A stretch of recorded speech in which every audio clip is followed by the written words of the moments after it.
الحمدللہ وکفا وسلام علی عبادہ الذین اصطفی اما بعد۔ محترم دوستوں اور بزرگوں، بنی اسرائیل کی روایات میں سے ایک واقعہ میں آپ کے سامنے پیش کر رہا ہوں۔ بڑا سبق آموز واقعہ ہے۔ ایک بار یہ ہوا کہ ایک بڑھیا اپنا آٹا پسوانے کے لیے، یعنی گیہوں پسوانے کے لیے کہیں جا رہی تھی اور سر پہ اس کے گیہوں کی پوٹلی تھی۔ آٹا پسوا کر جب وہ واپس آ رہی تھی تو تیز آندھی چلی اور اس کا جو آٹا تھا وہ اڑ گیا، پوٹلی اڑ گئی اور آٹا سارا ہوا میں تحلیل ہو گیا۔ اسے بہت تکلیف پہنچی۔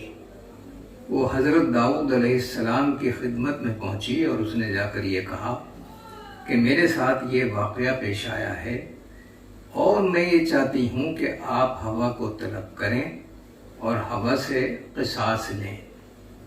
حضرت داؤد علیہ السلام نے فرمایا کہ ہوا پر میرا کوئی اختیار نہیں ہے، تو یہ بتا کہ تیرا آٹا کتنا تھا۔ اس زمانے میں جو بھی پیمانہ رہا ہو، موجودہ دور کے لحاظ سے اس نے 5 کلو آٹا بتایا۔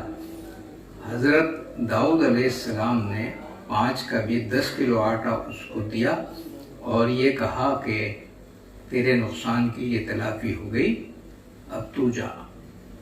بڑھیا خوش بخوش وہاں سے روانہ ہو گئی۔ راستے میں اس کی ملاقات حضرت سلیمان علیہ السلام سے ہوئی۔ حضرت سلیمان نے بڑھیا سے پوچھا کہ تو کہاں گئی تھی؟ تو بڑھیا نے ساری تفصیل بتائی کہ میرا آٹا ہوا نے اڑا دیا تھا اور میں چاہتی تھی کہ حضرت داؤد جو ہیں وہ ہوا سے قصاص لیں، لیکن انہوں نے فرمایا کہ مجھے ہوا پر کوئی اختیار حاصل نہیں ہے، میں تیرے نقصان کی تلافی کیے دیتا ہوں، اور انہوں نے مجھے 2 گنا آٹا عطا کر دیا۔ حضرت سلیمان علیہ السلام نے فرمایا تو واپس جا اور جا کر پھر ان سے گزارش کر کہ وہ ہوا کو طلب کریں اور ہوا سے قصاص لیں۔ بڑھیا پھر واپس حضرت داؤد کی خدمت میں پہنچی اور اس نے جا کر کہا کہ مجھے یہ آٹا نہیں چاہیے، مجھے ہوا سے قصاص چاہیے اور ہوا کو آپ طلب کریں۔ حضرت داؤد علیہ السلام نے پھر یہ فرمایا کہ ہوا کا مجھے ہوا پر کوئی اختیار نہیں ہے، لہذا میں اسے طلب نہیں کر سکتا، البتہ یہ ہے کہ تیرے نقصان کی تلافی میں مزید کچھ زیادہ کیے دیتا ہوں۔ اور اس کے بعد انہوں نے اس کو 20 کلو آٹا عطا کر دیا، 10 کے پھر 20 کر دیے۔ تو اس کے بعد بڑھیا بہت خوش ہو گئی ہے۔ جب وہ وہاں سے نکل کر واپس جانے لگی تو اس کی ملاقات پھر حضرت سلیمان علیہ السلام سے ہوئی، اور حضرت سلیمان علیہ السلام کو جب بڑھیا نے ساری تفصیل بتائی تو حضرت سلیمان علیہ السلام نے پھر یہ فرمایا کہ تم واپس جاؤ اور ہوا سے قصاص کی بات کرو اور اسی میں تمہارا فائدہ ہے۔ بڑھیا پھر واپس آئی اور آ کر اس نے حضرت داؤد علیہ السلام سے پھر کہا کہ ہوا کو طلب کریں اور مجھے ہوا سے قصاص چاہیے اور مجھے یہ آٹا نہیں چاہیے۔ حضرت داؤد علیہ السلام نے بڑھیا سے پوچھا کہ تجھے یہ مشورے کون دے رہا ہے؟ تو بڑھیا نے بتایا کہ سلیمان مجھے یہ مشورے دے رہے ہیں۔ حضرت داؤد نے حضرت سلیمان کو طلب کیا اور حضرت سلیمان سے کہا کہ تم اس طرح کے مشورے کیوں اس بڑھیا کو دے رہے ہو؟ تو حضرت سلیمان نے فرمایا کہ حرج کیا ہے، آپ اللہ کے پیغمبر ہیں، آپ اللہ سے دعا کریں اور اللہ سے دعا کریں کہ ہوا آپ کے پاس آ جائے، آپ دعا کریں، میں آمین کہتا ہوں، آپ پیغمبر ہیں، آپ کی دعا قبول ہوگی۔ پھر ہوا سے پوچھے کہ اس نے ایسا کیوں کیا۔ حضرت داؤد علیہ السلام نے دعا کی اور حضرت سلیمان علیہ السلام نے آمین کہا۔ دونوں وقت کے پیغمبر تھے، دعا قبول ہو گئی اور ہوا حاضر ہو گئی حضرت داؤد علیہ السلام کے گھر۔ حضرت داؤد نے ہوا سے کہا کہ تو نے ایسا کیوں کیا؟ کہ اس غریب عورت کا آٹا اڑا دیا۔ ہوا نے کہا کہ میری کیا مجال ہے کہ میں کچھ کر سکوں، اس دنیا میں کوئی آندھی، کوئی ہوا، سمندروں میں کوئی طوفان، کوئی لہریں، کوئی موجیں اللہ کی مرضی کے بغیر سر نہیں ابھارتی۔ مجھے اللہ نے حکم دیا تھا اور یہ فرمایا تھا کہ سمندر میں ایک کشتی جا رہی ہے اور اس کشتی میں مال ہے، وہ کشتی ڈوب جائے گی کیونکہ اس میں سوراخ ہو گیا ہے۔ تم اس بڑھیا کا آٹا اڑا دو اور اس کو کشتی میں جمع کر دو اور پھر اس آٹے سے اس سوراخ کو بند کر دو تاکہ کشتی میں پانی نہ بھرے اور کشتی ڈوبنے سے محفوظ رہے۔ اللہ کے حکم کی تعمیل میں نے یہ کیا۔ دوستو اور بزرگوں، اللہ تعالیٰ خود بھی یہ کر سکتے تھے، لیکن اللہ تعالیٰ نے اسباب اس دنیا میں پیدا کیے ہیں اور اللہ یہ چاہتے ہیں کہ یہ دنیا اسباب کے تحت چلے، اس لیے رب العالمین کا ایک نام یا مسبب الاسباب بھی ہے۔ تو اللہ تعالیٰ نے سبب کے طور پر اس آٹے کو اڑوایا اور پھر اس آٹے سے کشتی کا سوراخ بند کرایا اور کشتی ڈوبنے سے محفوظ رہی۔ تو ہوا نے کہا کہ آپ کو اگر میرا یقین نہ ہو تو آپ جنات کے ذریعے اس کشتی کو طلب کر لیں۔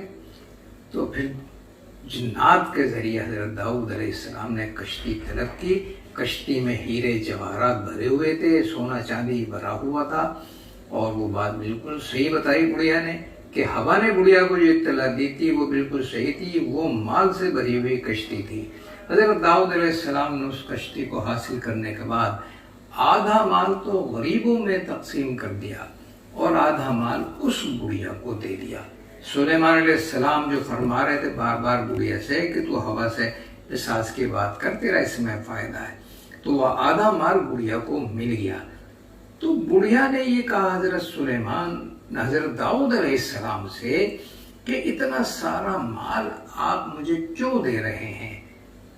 تو حضرت داؤد علیہ السلام نے فرمایا مجھے القاء ہوا ہے حق تعالیٰ کی طرف سے، اور حق تعالیٰ کی طرف سے وہی نازل ہوئی ہے کہ اس میں کا آدھا مال اس بڑھیا کو دے دیا جائے۔ تو حضرت داؤد علیہ السلام نے تعجب کا اظہار کرتے ہوئے بڑھیا سے یہ پوچھا کہ اللہ نے مجھے فرمایا ہے تو یہ مال میں تجھے دے رہا ہوں، لیکن تو نے ایسی کون سی نیکی کی تھی جس کی بنیاد پر رب العالمین تجھ پر مہربان ہوئے؟ تو بڑھیا نے بتایا بات دراصل یہ ہے کہ میں شام میرے گھر ایک فقیر آیا اور اس نے یہ بتایا کہ وہ بھوکا ہے، تو میرے گھر میں ایک ہی روٹی تھی اور وہ روٹی میں نے فقیر کو دے دی۔ تو فقیر نے کہا کہ میرا کام ایک روٹی سے چلنے والا نہیں ہے، میں بہت بھوکا ہوں، مجھے پیٹ بھر کے کھانا چاہیے۔ تو بڑھیا نے کہا تو میرے گھر میں تو آٹا ہے نہیں، گیہوں ہے، میں گیہوں پسواؤں گی اور پھر آٹا جب بنا کر میں لے آؤں گی تو پھر میں تیرے لیے روٹیاں بنا دوں گی، تو خوب پیٹ بھر کے کھا لینا۔ تو بڑھیا نے کہا کہ اس فقیر کی بھوک مٹانے کے لیے میں گھر سے نکلی تھی اور میں گیہوں پسوا کر آٹا لے کر آ رہی تھی کہ ہوا نے میرے ساتھ یہ کیا۔ تو حضرت داؤد علیہ السلام نے فرمایا کہ چونکہ تو نے ایک بھوکے کی بھوک مٹانے کے لیے گھر سے قدم نکالا تھا تو اب تعالیٰ کو تیری یہ ادا اتنی پسند آئی کہ انہوں نے مجھے حکم دیا ہے کہ آدھا مال بڑھیا کو دے دو۔ بڑھیا بہت خوش ہوئی۔ اس کے بعد داؤد علیہ السلام نے فرمایا کہ ایک وحی ابھی اور بھی نازل ہو گئی ہے میرے قلب پر، اور رب العالمین نے فرمایا ہے کہ اس بڑھیا سے یہ کہہ دو کہ یہ صلہ تیری نیکی کا اس دنیا میں ہے اور آخرت میں تجھے ہم اس سے بہت بڑا صلہ عطا کریں گے کہ چونکہ ہمارے ایک بھوکے بندے کو تو نے کھانا کھلانے کا اور پیٹ بھرنے کا ارادہ کیا۔ دوستو اور بزرگوں، اندازہ لگائیے اس بات سے کہ اگر کوئی شخص کسی بھوکے کی بھوک مٹانے کی کوشش کرتا ہے تو رب العالمین اس سے کتنے خوش ہوتے ہیں، اسے اس دنیا میں بھی عطا کرتے ہیں اور کہیں زیادہ اسے آخرت میں عطا کریں گے۔ رب العالمین ہم سب کو اس طرح کے واقعات سے سبق حاصل کرنے کی توفیق عطا فرمائے۔